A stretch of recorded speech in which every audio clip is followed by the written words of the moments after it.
Welcome to the Weaves Guidebook, Celestial Pastorale.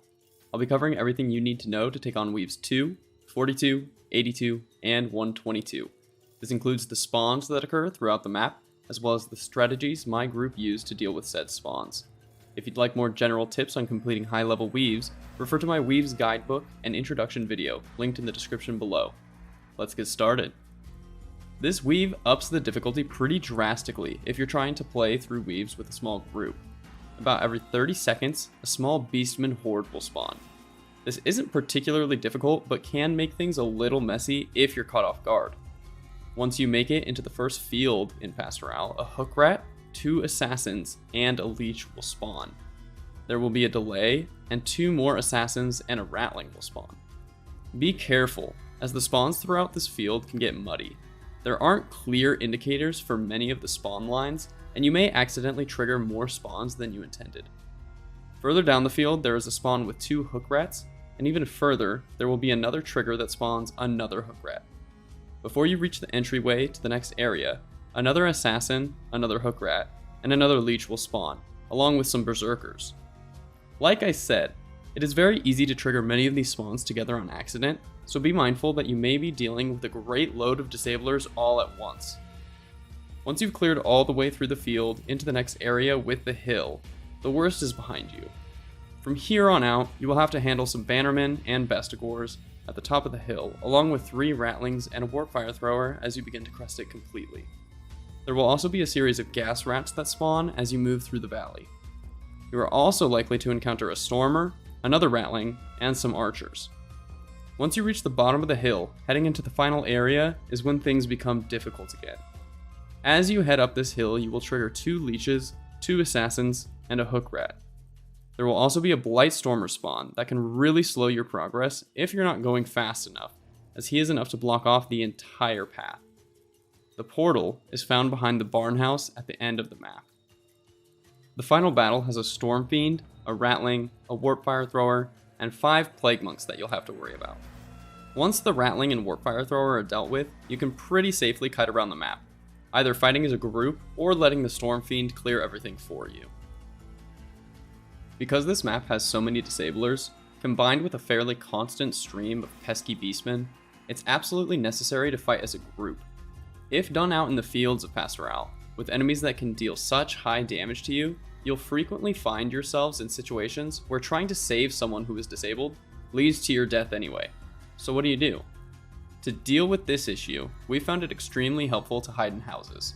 Hiding in a building forces all the enemies to approach you from one direction, as well as funneling them all together so that frontliners can stagger them more efficiently, and your DPS can kill them more efficiently.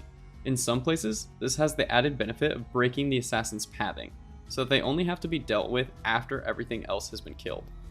For this weave, my group prefers to use the upstairs part of the house where the first Grim is located and against the grain.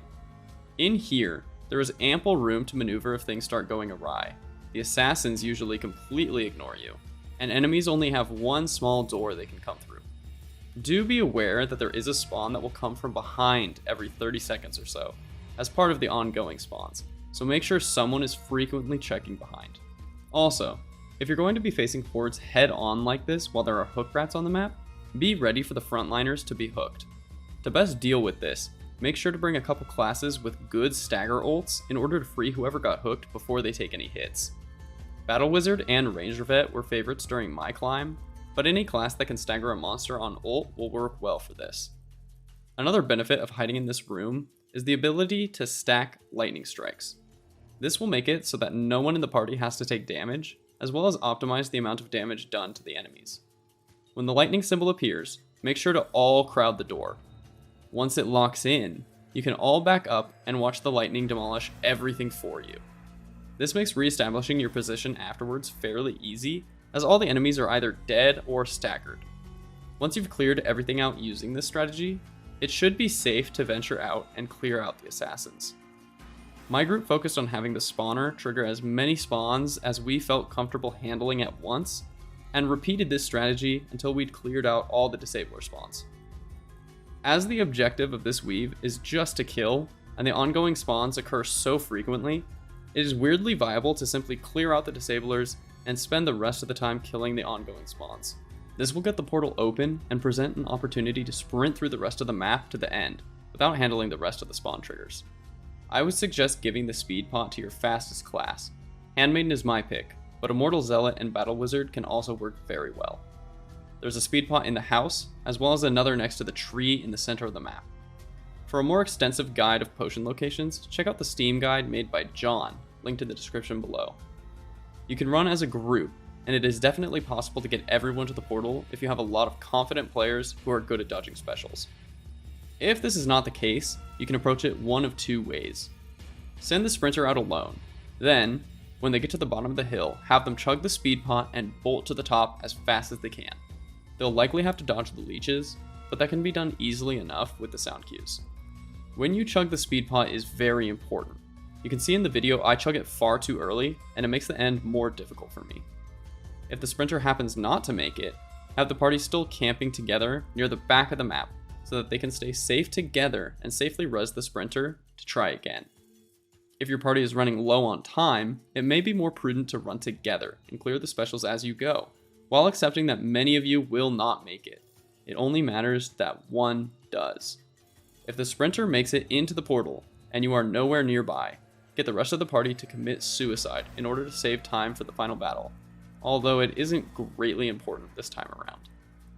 There is a lot more that could be said about this map in Weave, but it really shouldn't be necessary.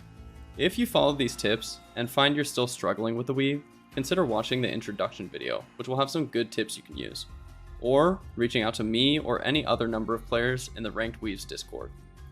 If you thought this video was helpful, feel free to like and subscribe. More Weaves Guidebook videos will be releasing every few days so that I can make sure to cover the Weave you're stuck on eventually. Take care.